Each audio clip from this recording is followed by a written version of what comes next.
नमस्कार, जय हिंद साथियों। आज हम लोग पढ़ेंगे रोम्बस यानी समचतुर्भुज। समचतुर्भुज एक समानांतर चतुर्भुज है, पैरेललोग्राम ही है। पैरेललोग्राम में केवल आमने सामने की भुजाएं ही बराबर होती है, लेकिन रोम्बस में समचतुर्भुज में सभी भुजाएं बराबर होंगी। अगर ए है तो ए भी ए ही होगा, ए भी ए ही होगा और ए भी ए ही होगा। अगर इसका हम नाम दे दे, अगर ए मेरा ए है, ए मेरा बी है, ए मेरा सी है, ए मेरा डी है, तो ए बी बराबर ए ए होगा, बी सी बराबर भी ए होगा, सी डी बराबर भी ए होगा और डी ए बराबर भी ए ही होगा। ठीक है, इसका पहला प्रॉपर्टीज है। और ऊपर से एक प्रॉपर्टीज और याद रखना है कि आमने सामने की जो भुजा है, साइड है, एक दूसरे का पैरेलल होती है।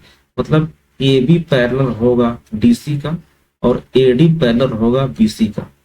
ठीक है, याद रखने के सभी भुजाएं बराबर और आमने सामने की भुजाएं समानांतर होती है। ठीक है, ये तो हो गया फर्स्ट प्रॉपर्टीज। सेकेंड प्रॉपर्टीज का क्या होगा? एंगल ए एंगल सी के बराबर होगा।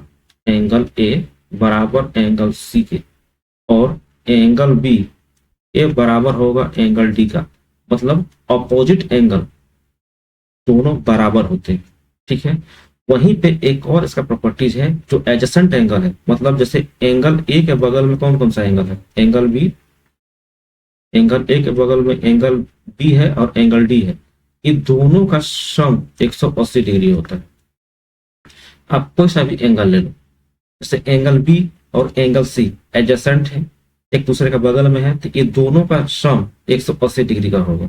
इसमें रोम्बस में समचतुर्भुज में। ठीक है, और आमने सामने का कोण बराबर होंगे। ठीक है, जैसे अगर आपको हम यहाँ पे कोण ए का वैल्यू दे देते हैं, मान लीजिए कि 70 डिग्री, तो एंगल बी कितना होगा? आपको बताया था कि angle A plus angle B का वैल्यू 180। तो अगर ए 70 है तो एंगल बी कितना हो जाएगा? एंगल बी आपका हो जाएगा 110। ठीक है, एंगल बी और एंगल सी आपको बताया था कि ये दोनों एडजेसेंट है, तो दोनों का सम कितना हो जाएगा? 180। अगर मेरा 110 ए है तो ए मेरा एंगल कितना हो जाएगा? 70। आप ऐसे में देख लीजिए, यहाँ भी एंगल ए 70 और एंगल सी भी 70। मतलब आमने सामने का जो एंगल है दोनों बराबर हो गए, और जो एडजेसेंट है उसका समेशन कितना हो गया? 180 हो गया। ठीक है, चलिए इसका हम नेक्स्ट प्रॉपर्टी में चलते हैं, रोम्बस का। मान लीजिए ए मेरा रोम्बस है, मान लीजिए ए मेरा रोम्बस है। ठीक है, और इसकी जो विकर्ण है, विकर्ण मतलब डायगोनल, मान लीजिए इसका ए डायगोनल है,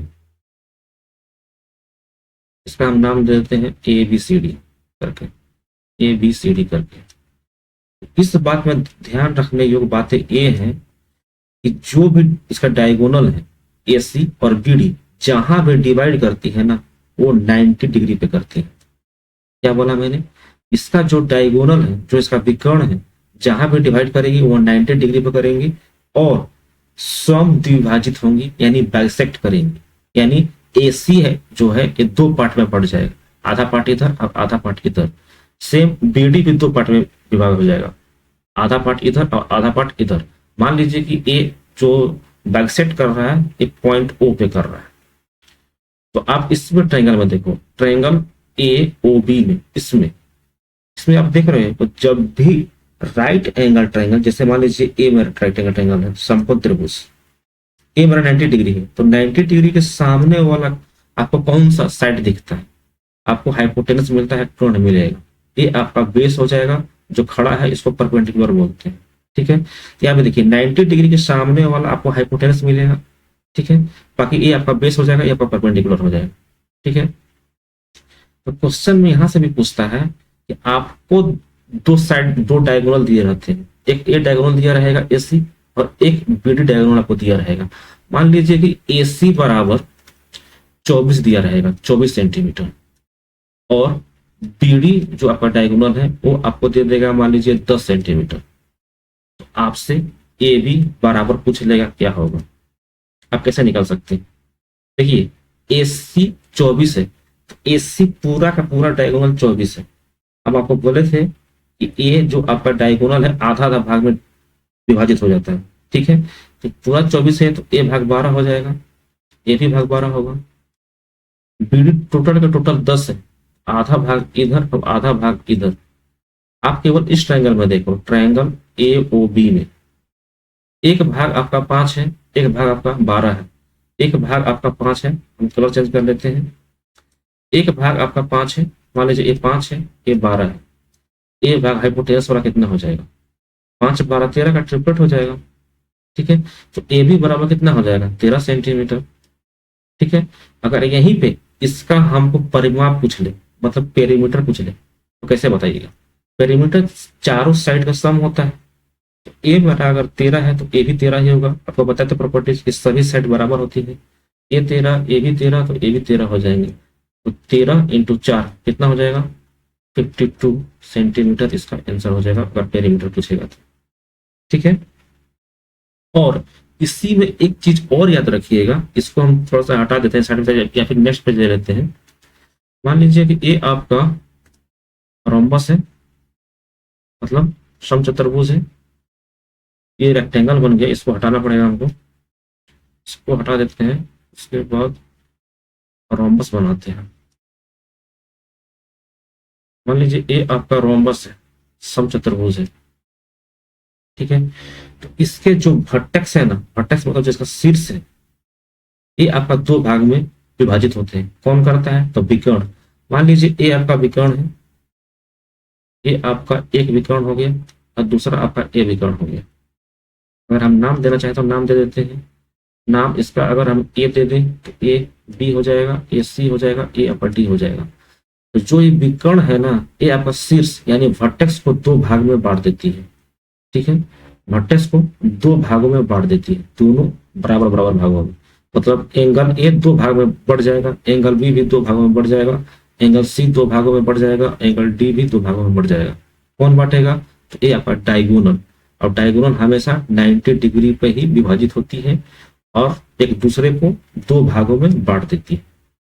ठीक है, इतना प्रॉपर्टीज अभी तक हम पढ़ चुके हैं। चलिए, अगर हम इसी में इसका एरिया पूछ लें, एरिया पूछ लें तो कैसे निकालिएगा। एरिया निकालने के लिए एक फॉर्मूला है, 1/2 इंटू डायगोनल पहला इंटू डायगोनल दूसरा, दूसरा डायगोनल। ठीक है, ये आपका एरिया का फॉर्मूला है। मान लीजिए कि ए सी मेरा पहला डायगोनल है, तो बी डी मेरा दूसरा डायगोनल हो जाएगा, मतलब दूसरा विकर्ण हो जाएगा। ठीक है, ये आया कहां से, तो आपको एक ट्रायंगल मान लेते हैं ओ ए बी से। ठीक है, ओ ए बी से ये आपका राइट एंगल ट्रायंगल है। कैसे, क्योंकि यहाँ पे 90 डिग्री का है। आपको बताया थे कि दो आपका विकर्ण 90 डिग्री में विभाजित होते हैं। ठीक है, तो 90 डिग्री के सामने वाला कौन सा है, साइड हो जाएगा फ्रंट हाइपोटेनस, बाकी एक परपेंडिकुलर और एक बेस हो जाएगा। ठीक है, इसके लिए हम इस right angle triangle O A B में लगाते हैं कौन सा फॉर्मूला, 1/2 इंटू आधार इंटू ऊंचाई।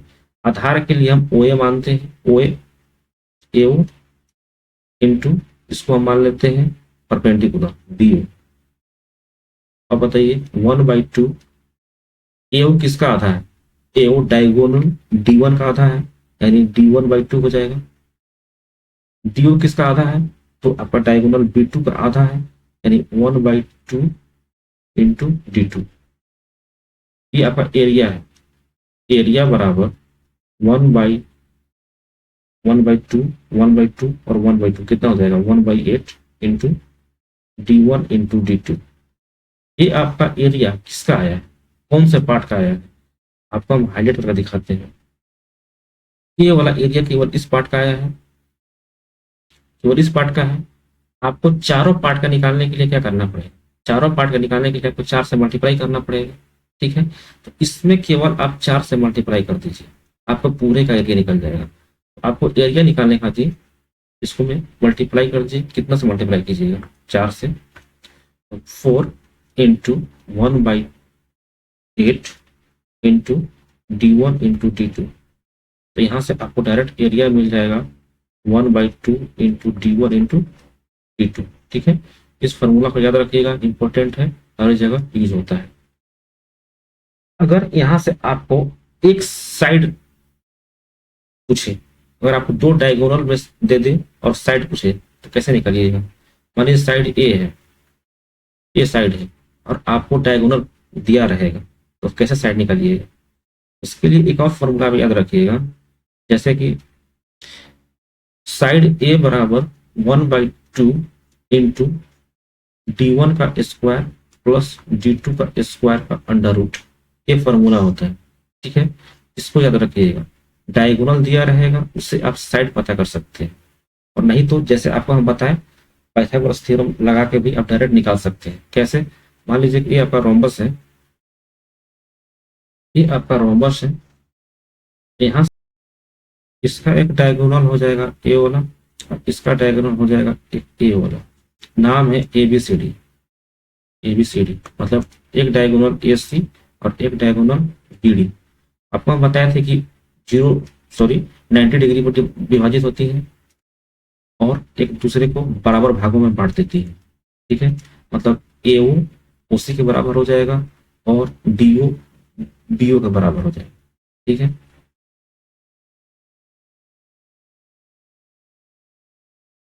तो आप डायरेक्ट पाइथागोरस प्रमेय लगा सकते हैं कि ए मेरा परपेंडिकुलर, ए बेस और ए मेरा हाइपोटेनस हो जाएगा।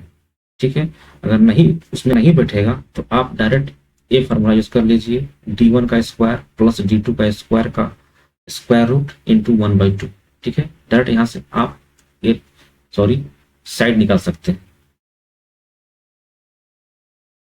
इसका एक और प्रॉपर्टीज है, रोम्बस का एक और प्रॉपर्टीज है। रोम्बस हम पहले हम छाप देते हैं, रोम्बस फिगर बनाते हैं रोम्बस का। मान लीजिए आपका रोम्बस है, नाम दे देते हैं इसका हम ABCD, A B C और D।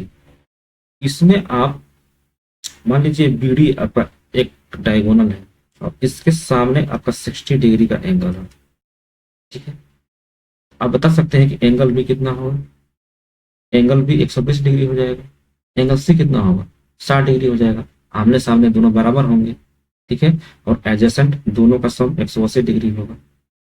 तो आप डायरेक्ट बता सकते हैं कि जो मेरा BD होगा, ये आपका जितना साइड है, जैसे AD A है, AB A है, ये भी A होगा और ये भी A होगा, तो आपका जो BD होगा वो डायरेक्ट इसको आप A लिख सकते हैं। ठीक है, कब? जब एंगल A 60 डिग्री हो और उसका जस्ट सामने वाला आपको डायगोनल पूछे।